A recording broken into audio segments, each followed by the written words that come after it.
Sub inspector अगर थाती के बिट्टू को पुलिस कुछ नहीं कर रही अभी तक। थाती के बिट्टू को पकड़ के लाओ। राज प्रताप हर्षदेव जी के लड़के को किडनैप करके ले गए हैं। हम सबके सिर फाड़े हुए हैं। पुलिस कुछ नहीं कर रही। हम यहाँ धरना देंगे। ये हर्षदेव जी को हराने की कोशिश कर रहे हैं, लेकिन हम हारने वाले नहीं है। बीजेपी को पता है वो हार गई है, इसलिए हमें मार रहे हैं, हमारे सिर फाड़ रहे हैं। नहीं चलेगी, गुंडागर्दी नहीं चलेगी, नहीं चलेगी, नहीं चलेगी, तानाशाही नहीं चलेगी, नहीं चलेगी, नहीं चलेगी, गुंडागर्दी नहीं चलेगी, नहीं चलेगी, नहीं चलेगी। आप स्पॉट कर सकते हो इसको आराम से। जो बाकी जिस रोड में सब जो अभी हुआ, मैं थोड़ी सी वीडियो बनाई, मेरा फोन फैन किया था। लॉ एंड ऑर्डर सेंड करो मुझे, मैं आपको सेंड करता हूँ। ये मैं समझ नहीं, दोनों पार्टियां निकली जाती हैं। सर ये पहले आए हैं, हमें मारने आए हैं। सर हमने कॉल किया आपको, आप वेट कॉल किया, आपने देखा होगा, कॉल किया हमने। सर मेरी बात सुनिए, हम बलवाल में थे, ये जावेद जी का है। सर क्या मसला हुआ? ये वहाँ के लोकल है। मैं वहीं का, मेरा गाँव है सरोड के जावेद हूँ। मैंने SHO साहब को फोन भी किया, ठीक है। सबसे पहले एक ब्लेरो आई, ब्लेरो में 246 लास्ट में नंबर है, वो है थाती की। उसमें था गोरवाला गारू, गोवर्धन सिंह जम्बाल, वो था उसमें। वो आया, वो हमारे पीछे लग गया। मेरे गांव में मतलब 100 मीटर घर है मेरा वहां से, अच्छा। वहां से मेरे पीछे लग गया। मैं खड़ा हो गया अपने चौक में आके, जहाँ मेरा घर है बिल्कुल साथ में दुकान है। आप अकेले थे? नहीं, हमारे साथ 2-3 हमारे जो लड़के थे वही थे। तो हम वहां पे खड़े, रंजीत था हमारा, भाई था मेरा, हम 2-3 लड़के थे। हम घर जा रहे थे, अच्छा। मेरा फोन भी डेड हो गया था। मैंने कहा चलो हम घर चलते, सो जाते हैं जाके। चौक में खड़ा हुआ, गाड़ी आ गई। अब मेरा घर है, घर के पास खड़ा हूँ, वहां पे गारू अपने और हम उधर खड़े हो गए अपने घर के पास। इतनी देर में उन्होंने किसी को फोन किया, गाड़ी आई अज्जू की। अज्जू जो थाती वाला रशपाल सिंह बिट्टू का बेटा, ठीक है, उनकी बेटी। हमने उनको कुछ नहीं कहा और उन्होंने हमें कुछ नहीं कहा। वो आए और इतनी देर मैंने अपनों वालों को, मैं कहा ऐसा ना हो कोई लड़ाई हो जाए, हमें कोई मारे, क्योंकि मैं जो हूँ मैं टारगेट हूँ। उन्होंने मेरे को टारगेट किया हो कि ये इसके साथ चल रहा है जो मसला है हरदेव जी के साथ। उसके बाद हमारे वाले राजबिया आए, 1-2 गाड़ी हमारी और आई कि मगर आपने भी फोन कर दिया उनको, क्या हो गया? जब उन्होंने किया, मैं कहा हमें कहीं मेरे घर में घुस के ना मार दे, मेरी फैमिली है वहाँ पे, मेरे बच्चे हैं अभी भी वहाँ पे। हाँ तो पुलिस को, चलो ठीक है। मैंने उसी टाइम SHO साहब को, जब मेरे पीछे गाड़ी थी, संदीप सर है, मैंने इनको फोन किया, जनाब ऐसे ऐसे फलाने नंबर गाड़ी है, मुझे ये नहीं पता JK रोड कौन सी थी, लेकिन 246 थाती की गाड़ी है, मैं जानता हूँ उसको, किसकी है ये भी पता है। ये गाड़ी मेरा पीछा कर रही है जनाब, ऐसा ना हो कोई मेरे पे हमला कर दे। इन्होंने बोला मैं टीम भेज रहा हूँ। उसके कोई 1 घंटे बाद ये आया कोटली में, हमें ये दिखे। मसला क्या हुआ, जब ये गाड़ी आई, हमारे वाले बंदे आए, राज भैया ये सारे उधर थे। हमने इनको बोला जनाब आप किसी को हाथ नहीं लगाना, वो भी हमें नहीं लगा रहे। हम उधर खड़े थे, इतनी देर में जैसे मुंह बांधा हुआ था वाइट रुमाल से, जो बिट्टू है थाती वाला, उसने बांधा हुआ था। आके उसने गालियां शालियां निकाली, उसने पत्थर चलाया, ठीक है। जो कुछ लड़के भागने वाले थे वो भाग गए। तो छोटे छोटे से जो हमारे, वो भी आए। हमारे घर, मेरा बिल्कुल घर साथ में पड़ोसियों का है, वहां से भी वो भी कोई बाहर नहीं निकले, ठीक है। और सरोड के 2 लड़के, एक मियाँ उसका है सोनलाल, उसने बुलाए। उसने वो पकड़ी थी, क्या कहते हैं उसको, दराटी पकड़ी थी उसने। वो हमें भी मारने, हमें मरवाने, वो बीजेपी का है, हमें मरवाने के लिए आया। तो जो बिट्टू ने, इन्होंने गालियां शालियां निकाली, ने पत्थर शत्थर इन्होंने पकड़ लिया। हमें भी 1-2 इन्होंने बिट्टू और पकड़ा, सब पड़ गए हम पर। कोई भाग गए, कोई कुछ। हमने जान मतलब भाग के हमने अपनी जान बचाई है वहां से। तो उसके बाद हमें नहीं दिखे, ना मोहित भाई थे वहां पे, ना थे वहां पे राज भी। हमने सब कुछ ढूंढा, गाड़ी शाड़ी देखी, जब ये गए नहीं, फिर भी हम एक बार थोड़े साइड पे हुए। मैं कहा यार अपने लड़के साइड हो जाओ, आप मत करो, ठीक है। ये साइड पे हो गए। तो हमें 2 बंदे दिखे, राज भैया और मोहित भैया। तो फोन किया आपने उनको? हमने मोहित भैया को भी फोन किया, राज भैया को भी फोन किया, उनके नंबर नहीं लगे। फिर मोहित भैया हमें दिखे, वो पड़े थे खड्ड में, ठीक है। उनको लगी थी पता नहीं कहाँ, यहाँ हमने अभी तक नहीं, किधर ही है वो। मोहित भैया इधर है, राज भैया अभी तक नहीं दिखे। उन्होंने राज भैया को मेरे ख्याल से वो जो वाइट वाली स्कॉर्पियो थी, हमने देखा, हम भूत फॉर्चूनर थी या क्या थी, वाइट कलर की, 8700 कुछ नंबर है उसका। उनका फोन नंबर दो ना राज भैया का। ब्लैरो का तो मैंने बोला सारे से पहले, सबसे पहले फोन नंबर दो ना। राज भैया का नंबर। SSP साहब कहाँ गए? मैं आया था ना DSP SDP जोगिंदर बोले तो 700 62 9। उसके बाद राज भी हमें नहीं दिखे। नहीं चलेगी, नहीं चलेगी, वापस लाओ, वापस लाओ, वापस लाओ, वापस लाओ, वापस लाओ। जावेद किधर गया? वापस लाओ, वापस लाओ। जावेद कहाँ गया? जावेद को लाना। जावेद लगता है इधर था ना। जावेद भाई आना।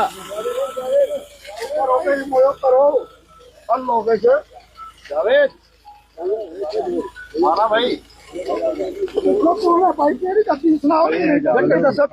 साहब को सुनाओ।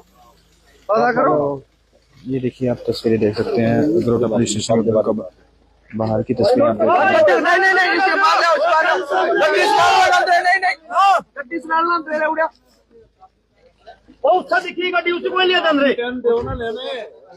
बाहर लाओ ना, इधर लाओ सामने।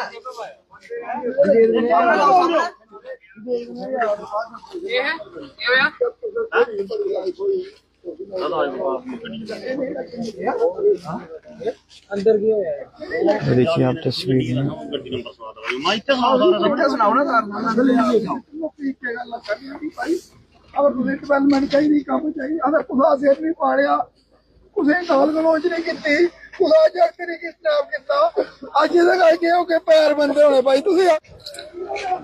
ये है भारतीय जनता पार्टी की पॉलिटिक्स। इतने घटिया स्तर पर आप पहुंच गए, क्या करेंगे? वंशु बड़गोत्रा के साथ जो हुआ है वो सब जानते हैं। आप क्या सोचते हैं? किसी को भी लाठी डंडों से और टोके लेकर आएंगे और मारेंगे, पीटेंगे इलेक्शन जीतने के लिए? मैं इंतजामिया से कहना चाहता हूं कि फौरन उसका पता लगाइए। और ये देख रहे हैं आप तमाशा, यहाँ ये सारे पुलिस वाले यहाँ खड़े हैं उस आदमी को पकड़ने के लिए जो बेईमान है, जो गुंडा है, जो गली का गुंडा है यहाँ, और जिसके खिलाफ कितनी ही कंप्लेंट्स पैंथर्स पार्टी के लोगों ने दी है। उसने पैंथर्स पार्टी के अनगिनत लोगों को धमकियां दी हैं जान से मारने की। आज में हमने शिकायत की एसएचओ के पास, सुरेश नाम का एक लड़का है पूपा तलाश, उसको धमकी दी गई कि तुमने हर्षदेव का जलसा क्यों करवाया। इस एसएचओ को बताया गया, कोई कार्रवाई नहीं हुई उसके खिलाफ। फिर एक अश्विनी नाम का लड़का है, उसको धमकाया गया कि तू अगर पैंथर्स पार्टी के किसी भी प्रोग्राम में शामिल हुआ तो तुझे जान से मार देंगे, इनके कानों में जूं तक नहीं रहेंगी। और उसके बाद जिस तरीके से उन्होंने ये हमला किया, इसका जवाब देना पड़ेगा। और उसमें जो जो लोग इन्वॉल्व हैं, मैं जानता हूं ये भारतीय जनता पार्टी के 28 जो लोग हैं ना एमएलए बने हुए, ये हमारे हौसले को पस्त करना चाहते हैं, लेकिन ये नहीं जानते कि इनका क्या हासिल होगा। एमपी यहाँ जितेंद्र सिंह यहाँ, और जिस तरीके से ये साजिश हुई है नीचे से ऊपर तक, जो भी इसमें इन्वॉल्व होगा उसको मैं, मेरा वादा है, उसको मैं बख्शूंगा नहीं, उसको जीते जी जहन्नम दिखाऊंगा मैं। ये बात याद रखिएगा। और ये पुलिस वाले ये मिली भगत से कर रहे हैं। अरे उस शख्स को पकड़ के क्यों नहीं लाते हैं जो इसके सारे, इस सारे जो है घटनाक्रम को अंजाम देने के लिए जिम्मेदार है, जिसके खिलाफ बार बार शिकायतें की गई।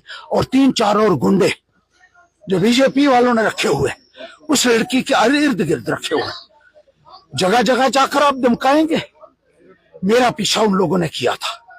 और ये बात मुझे इलेक्शन कमीशन के जो फोटोग्राफी है वहां ऑब्जर्वर्स, उन लोगों ने बताई कि जहां भी हम जाते हैं हमारे आगे और पीछे ये होते हैं, ये देखते हैं ये कौन सी गाड़ी में बैठा हुआ है।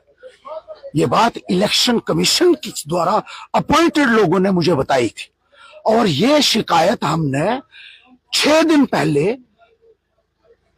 रिटर्निंग ऑफिसर को की और पुलिस को की, लेकिन कोई कार्रवाई उस शख्स के खिलाफ नहीं हुई।